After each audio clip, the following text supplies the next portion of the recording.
Well, cheers, teacher. And this is our video about 8 great American tales. The members are Daniel Ovalle, Kevin Bolivar, Demilson Bellis, and Claudio Hernandez. Question 1. Kid Bradley was a criminal. His business was stealing money from the good people of New York. He was the strongest and the smartest. He's better. Question 2. Kid left his life of criminal because he fell in love with Molly McKeever. His dream was to get a job and waiting a year marry Molly and get a nice place to live. Question 3. The people of New York were thrilled when they saw Molly with the skins because they thought they were Russian furs which were very expensive. The police thought Kid Has go back to his life of crime because his head coach. had lost her Russian furs. Question 4. Sarah hates her job after visiting and reading the menu at Schulenberg's because it was. Not She understandable. came up with a new menu which was better written. Sarah showed her new menu to the owner and He hired her immediately. Her pay was 4 meals per day. Number 5. What happened the 2 weeks Sarah stayed at Sunnybrook Farm? And what did Walter promise her? Her? What happened to Sarah during the 2 weeks at the Sunnybrook Farm was that she fell in love with the son of the farmer Franklin. The son's name is Walter. The promise Walter made to Sarah was to get married first thing that spring. Number 6. Tell the story of how Walter found Sarah new address. The way Walter finds out about Sarah's new address is that he went to the restaurant next door for dinner, looking at the menu, and right under the tomatoes, where the dandelions should go, he read. Yes, Walter, with an egg on top. She jumped out of her chair and called Mr. Schuldenberg. And he told Walter Sarah's address. Number 7. Tell the story of Joanna and what did she believe. Joanna's story is she is from California and she is an artist. Joanna got pneumonia. She wanted to paint a picture of Naples, but according to the doctor, it was not enough to continue living.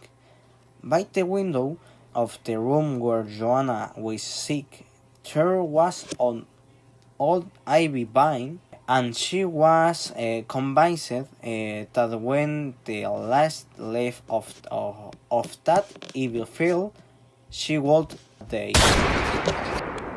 Number 8. What was Mr. Bierman? What did Mr. Bierman do? And what happened? Mr. Bierman was a 60-year-old man. He was a painter who could sell anything and drank a lot. And what Mr. Bierman did was sacrifice himself for Joanna. Since he went on a cold, stormy, and balmy night to paint a heath where the ivy was so that Joanna would think that a leaf Was still standing. History 4. What did Delia and Joe do for a living and what did they do to improve their economic situation? Delia was a musician and Joe was a painter. What they did to improve their economic situation was for Delia to start giving lessons to people who were interested in learning music in exchange for $5 per lesson. In Joe's case, he thought about getting a job. Grandma from Arizona offered to buy one of his paintings and would pay him to paint another one that was about the train station. What did they tell each other about how they get the money?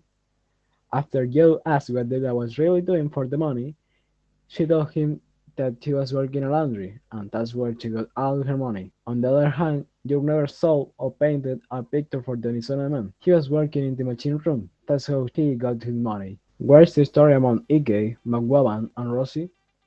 Why did McGowan ask for Iggy help, and what did he want from him? Story 5. The story between Iggy, McGowan, and Rosie is as follows. Iggy and McGowan are in love with Rosie, but Iggy has not told Rosie. On the other hand, McGowan has already been talking to Rosie and trying to convince her to get married. McGowan asked Iggy for help because Rosie was very hesitant to marry him. So McGowan asked Iggy for a medicine that will make Rosie love him even more. How and why did Iggy think the story will end? How did it really end?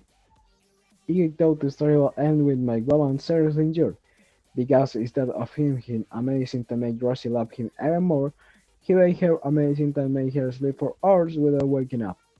Ending up with Rosie as asleep and unable to run away with McGowan to get married. He also told Rosie's father about McGowan's plan and told him that he will wait for him in Rosie's room with his gun, and instead of going to church to get married, he will go to a hospital. The story ended with Rosie and McGowan married, as McGowan decided not to give the medicine to Rosie, but just to her father, which ended with Rosie's father sleeping peacefully without being able to interrupt the wedding between McGowan and Rosie. What was the story of Fernando and Miss Conway, and how did the story finish? Well, the story of Fernando and Miss Conway was about the Count, Fernando, that was a great dresser and the fiancé of Miss Conway.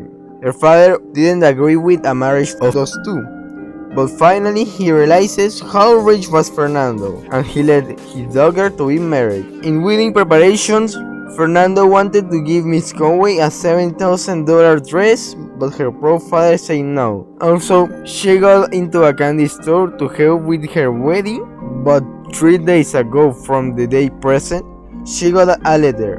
It said that Fernando was killed by a gondola accident. 14. What did Miss Conway answer to Mr. Donovan when he asked, "Do you still prefer Count Mazzini over me?" How did Mr. Donovan know the truth? Miss Conway answered to Mr. Donovan that Mazzini wasn't real. It was an invention from Conway because every girl had a boyfriend, but she didn't. But Mr. Donovan knew the truth from the beginning because Fernando's photo from the locket of Conway was actually his friend Mike Sullivan. 15. Who was Jeff Peters? What did he do for a living? How did he save the mayor? What did the story end? Story 7. Jeff Peters was a salesman that sells fake medicine. He posed as Dr. Wok Hu, a famous Indian doctor. He lived selling medicine made in home that assures you to bring someone back to life. Obviously, it's fake. Also, he saved the mayor by making hypnosis, but he didn't was saved after all. It was a trap for Jeff. Lastly, the story ends with a detective arresting Jeff for selling fake medicine and without license. But his old friend, Andy Tucker, made him free by posing as a policeman. This is the end of our video. Goodbye.